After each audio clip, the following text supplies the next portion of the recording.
മാംസം പിടിപ്പിച്ച് ഒരു സ്ത്രീയെ ഉണ്ടാക്കി അവൻ കൊടുത്തു.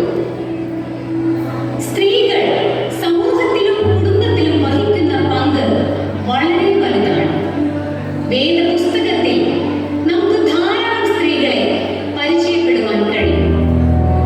നമ്മുടെ ജീവിതത്തിൽ പകർത്താൻ കഴിയുന്ന നല്ല മാതൃകകളാണ് അവയിൽ പലതും. നമുക്ക് മാതൃകയാക്കാവുന്ന വേദപുസ്തകത്തിലെ കുറച്ച് സ്ത്രീ കഥാപാത്രങ്ങളെ ഞങ്ങളിവിടെ അവതരിപ്പിക്കുന്നു. പുത്തൻചിറ ഈസ്റ്റ് സെയിന്റ് ജോസഫ് ദേവാലയത്തിലെ മാതൃസംഘാംഗങ്ങൾ അവതരിപ്പിക്കുന്നു വേദപുസ്തകത്തിലെ സ്ത്രീരത്നങ്ങൾ.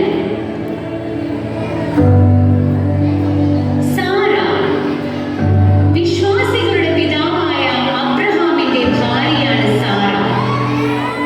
വാഗ്ദത്തം ചെയ്ത ദൈവത്തിൽ പൂർണ്ണമായി വിശ്വസിച്ചവൾ. പ്രായം കഴിഞ്ഞിട്ടും ഒരു പുത്രന് ജന്മം നൽകാൻ ഭാഗ്യം ലഭിച്ച ജനതകളുടെ മാതാവ് എന്നറിയപ്പെടുന്ന സ്ത്രീരത്നം സാറ.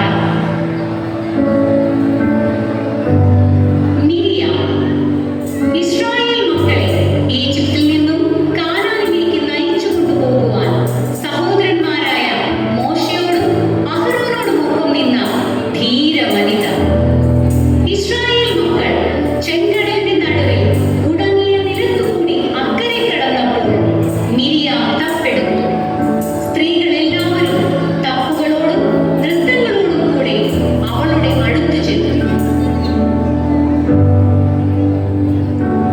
ദബോറ, ഇസ്രായേലിൽ ന്യായപാലനം ചെയ്ത ബൈബിളിലെ പ്രവാചകയായ ഏക ന്യായാധിപ ദബോറ. ആത്മത്യാഗത്തിന്റെയും ധൈര്യത്തിന്റെയും നല്ല മാതൃക.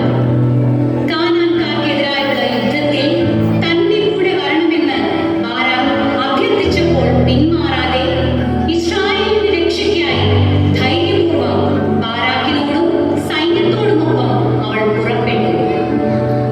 ദബോറ നേടിയ ഉജ്ജ്വല വിജയത്തെ തുടർന്ന് പാടിയ സ്തോത്രഗീതം ബൈബിളിലെ ഏറ്റവും പുരാതനമായ കവിതകളിലൊന്നായി കരുതപ്പെടുന്നു. റൂത്തും നവോമിയും. യഹോവയോടും അമ്മായിയമ്മയായ നവോമിയോടുമുള്ള ഇഷ്ടം കാരണം തന്റെ നാടിനെയും വീടിനെയും വീട്ടു